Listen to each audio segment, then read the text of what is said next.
কবরস্থানে যান তো, একটু যাবেন, একটু গেলে আখিরাতের কথাটা স্মরণ হবে। ওখানে ছোট শিশুরা শুয়ে আছে, কিশোর যুবকরা আছে, আপনার মতো তাগড়া যুবক মুরব্বীরা আছে।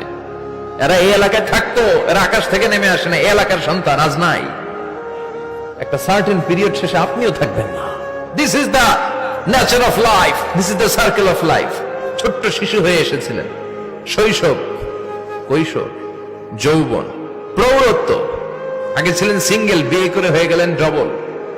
এরপরে আল্লাহ আপনাকে একটা মেয়ে দিল, এরপরে মেয়েকে বিয়ে দিয়ে শ্বশুর হলেন, এরপরে ওই মেয়ের ঘরে সন্তান হতে নানা হলেন। আর কতদিন? অনেক দিন হলো তো, অনেক লম্বা সময় পেয়েছেন আপনি।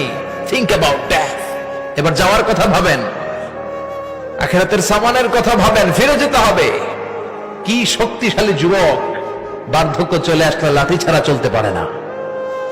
কুচকুচে কালো দাড়ি সাদা হয়ে যায়, দাড়ির শুভ্রতা, বয়সের ভার, রং ধরা যৌবন জং ধরে শেষ, ঠিক কিনা?